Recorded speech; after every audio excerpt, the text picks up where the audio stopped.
সব আজব আজব ঘটনা, যেগুলো আসলে চিন্তা করলে মানে আপনার ঘাম ছুটবে।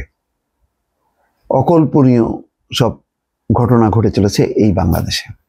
প্রথম আলোতে প্রকাশ পেয়েছে সিলেটের খবর, দাফনের 15 দিন পর জীবিত ফিরে এলো মৃত কিশোর।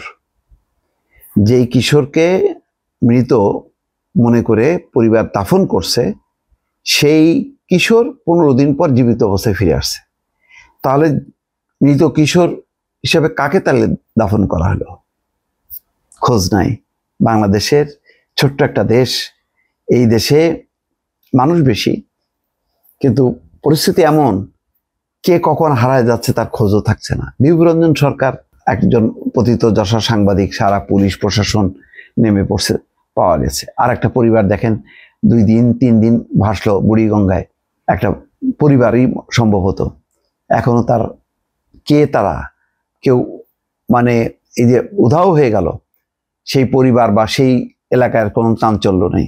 এখানেও দেখেন, তাহলে মৃত হিসাবে 15 দিন আগে দাফন করলো সিলেটের ওসমানীনগরে রবিউল ইসলাম তার নাম। এই ঘটনায় তার মা বাদী হয়ে থানায় একটি হত্যা মামলা করেছিলেন।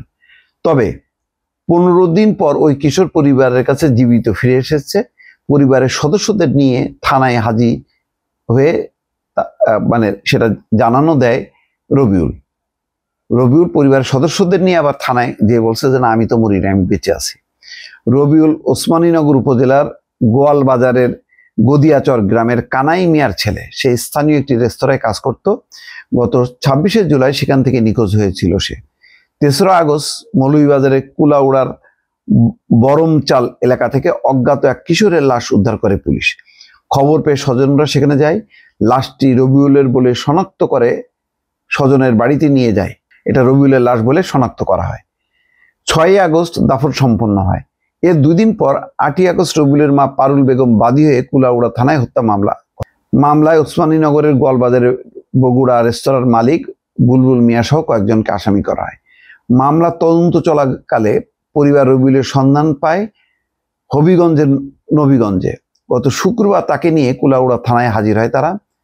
আজ শনিবার রবিউলকে আদালতে হাজির করা হলে সে জবানবন্দি দেয়। সেখানে সে বলে সে নিখোঁজ হয়নি, বরং ইচ্ছা করে আগের রেস্তোরাঁয় কাজ ছেড়ে অন্যত্র কাজ নিয়েছিল। পরে নবীগঞ্জ গেলে পরিবার তার খোঁজ পায়। আদালতের নির্দেশে রবিউলকে পরিবারের কাছে হস্তান্তর করা হয়। মামলা তদন্ত কর্মকর্তা কুলাউড়া থানার উপপরিদর্শক মুস্তাফিজুর রহমান এই তথ্য নিশ্চিত করেন। কুলাউড়া থানার ভারপ্রাপ্ত কর্মকর্তা ওসি ওমর ফারুক বলছেন, যাকে রবিউল ভাবে দাফন করা হয়েছিল সেই লাশের সুরতহাল এবং অপমৃত্যুর মামলা এখনো থানায় আছে। ওই লাশের বিষয়ে কিছু জানা যায়নি। নিহত ব্যক্তির পরিবারের সন্ধান পাওয়া গেলে আদালতের নির্দেশ অনুযায়ী ব্যবস্থা নেওয়া হবে। আইরে হতভাগ্য, একজন তো মারা গেছে, এটা তো সত্য, সেটা রবিউল না, কিন্তু কে সে, এটার খোঁজও নেই। এমন হয়তো হতভাগ্য কিশোর যে সেই পরিবারও মানে তার খোঁজ নিচ্ছে না। এটাই হচ্ছে বাংলাদেশ। চিন্তা করেন, এখানে যে কত কিশোর, কত শিশু নিখোঁজ হয়ে যায়, পরে আর পরিবার খোঁজও নেয় না, মনে করে হয়তো মারা গেছে বা চলে গেছে।